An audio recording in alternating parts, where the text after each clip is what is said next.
Hey there, welcome. I'm Damien and I'm just another starving artist on the internet. And this video is not an essay on why art is ultimately useless from an utilitarian perspective, although I agree with that and I think that's kind of the point of art anyways, but it is rather a discussion on the way we consume art in modern times, and also a continuation on my fan art video from a couple of weeks ago. I will explain the reason why fan art tends to be more commercially successful than original work, and I guess I'll also explain why I'm making a video game. And since we're talking about that, as usual, this is an original character of mine from the video game I'm working on, called Mysterious Manor, and she's a catmate named Corinne. So first, art, as in the word art, encompasses way too many things, and definitions become a bit confusing once you start going into it and comparing the meaning of different terms. We will talk exclusively about visual, non-sequential 2D art here, in other words, a drawing, a painting, or an illustration, and yet we still have to be careful about the way we use that one word, illustration, because art is normally thought of as being a standalone piece that has a full meaning and/or a message on its own without the assistance of further context, while an illustration is considered an extension of another work, which often provides a narrative context for said illustration and gives it a meaning that it's otherwise lacking by themselves. I personally find this distinction honestly completely absurd and pointless. Many pieces of art, things that are considered traditional pieces of fine art, depict scenes from the Bible, for example. They are dependent on another work to give them a proper context, and yet no one seems to be calling them illustrations when they are clearly just Bible fan art. But leaving those cases aside, all art is created in context and is by no means entirely self-contained. If we look at how medieval European art was produced, there were workshops making artwork that was commissioned primarily by nobles, wealthy merchants, or the church, and at the time of their creation, those artworks had some sort of significance and a context that was given by the commissioning party, very similar to how modern-day commissions work.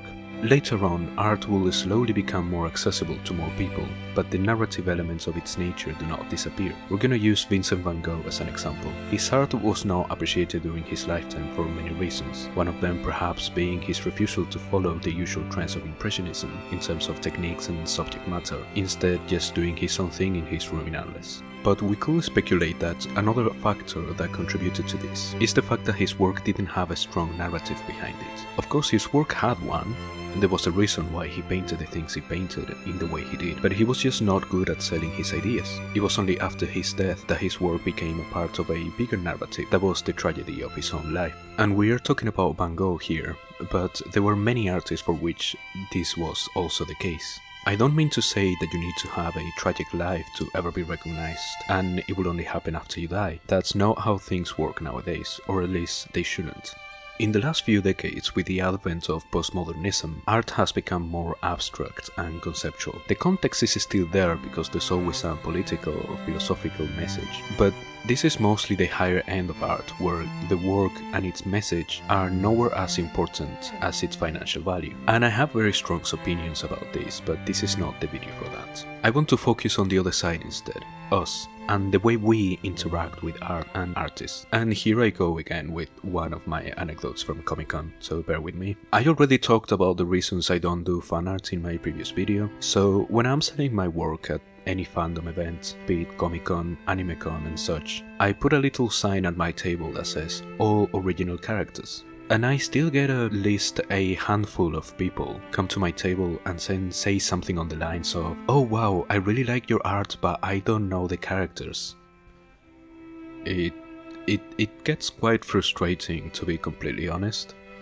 But I understand, I don't have a narrative for my work and people tend to gravitate towards franchises that they're already invested in because they are familiar with the narrative. And then on the other hand, there's been a couple of times when someone was not sure if they wanted to buy one of my works or not, and they ended up buying it after asking about the characters and the backstories. And if we go into the field of semiotics, there is also an argument to be made regarding merge with imagery of, let's say, frogs and fungi, as they seem to have a sort of social narrative attached to them for certain communities of people. At least this has been the case in the last couple of years. And I'm pretty sure there are more examples of things like this, but going into that will require a lot more research than I'm willing to do for a video this short. There are of course some artists that manage to be popular with only their original work by implying a potential story behind the characters they're portraying. But to pull this off, normally you don't only need to be extremely good good at character design and environment design, but also just really good at art in general. And I have to be completely honest, most of us aren't quite there yet, myself included. I can think of some well-known examples, artists like Wool Up and Good Ways. I'm not entirely sure how to pronounce either of their names. So now that we understand all of this, you may be wondering, why a video game though? There is so much more to making a video game than just the art for it, especially if I'm working on it entirely by myself. Why don't I just make a comic instead? I mentioned in other videos that I did my own original manga that I sold at conventions in the past, and in 2020 I also got 6th place in Manga Jiman, which is a British-based manga competition organized by the Japanese embassy in London.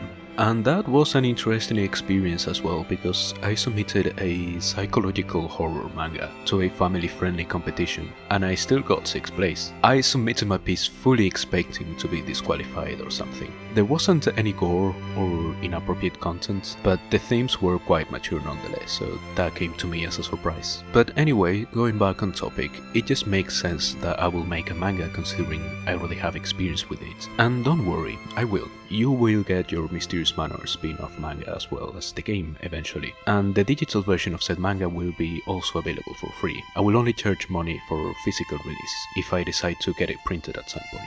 However, a lot of people underestimate the skills required to make a comic. It is not enough to just be able to draw. In fact, good art is very helpful to making a good comic or manga, but you can also do it with less than ideal art skills if you're good enough with paneling, pacing, and presenting ideas in a sequence of images in an engaging way. And if you think about it, depending on the level of detail and how long this manga is, it may be even more work than making a short video game. I might make a video on comic making at some point as well, so stay tuned for that. But I haven't explained why I'm making a video game yet. In my previous video on fanart, I said that I wanted to create original work that people can enjoy in the same way I enjoy the things I like. And if you look at some of my favorite franchises like Evangelion, Fate, Nier, The Legend of Zelda, among many others, they all have some things in common. For example, they all have a lot of lore and somewhat confusing branching timelines that invite fans to make theories about them, as well as characters that can be used to explore and discuss interesting philosophical ideas and concepts. And those are things that I want to include in Mysterious Manor as well. But the most important aspect I want to inherit from these franchises is that each new installment offers a complete different experience from the one before. And while you can enjoy each work on their own, the information to fully understand everything, and I use the word understand very loosely here by the way, is scattered throughout different mediums, be it manga, video games of various genres, novels, art books, and more. And you may now be thinking, Damien, are you just using this video to talk about and sell us your game now? Get back on topic. And yes I am. After all, why not? Why shouldn't I talk about my game on my own YouTube channel? And you should too if you have a channel as well, or any social media. And it may seem like I'm going on a tangent, as I usually do, but I am in fact not. This is all part of the story as well. You see, a narrative doesn't have to be something that is explicitly explored in your final product only, and completely separate from yourself. And this is a different type of separation from what I said in my video about advice for beginner artists, by the way. Your work should have a narrative within, a story that can be perceived by consuming the product. This is called a textual narrative. You can also add a subtextual narrative if you're feeling fancy. But another strategy is to have people get invested in your work by getting to know you as a person and why you made this work in the first place. Because you are more than a brain piloting a meat-suit. You have opinions and thoughts, you have things you like, things you dislike, and all of that is shaped by your experiences, also known as your story. Of course, not everyone likes this approach, because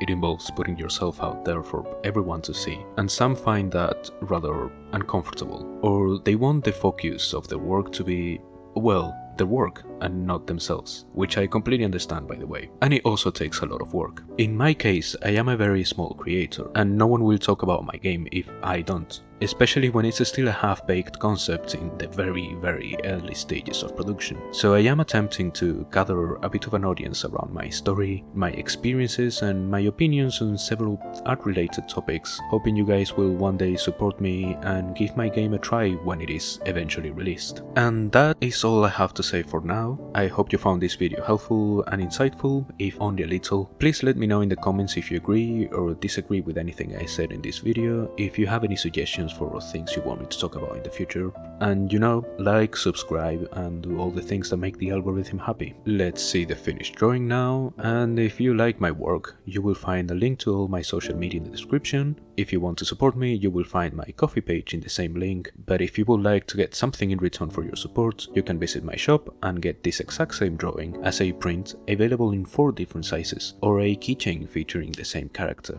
So yeah, keep drawing, keep getting better, and I'll see you next time.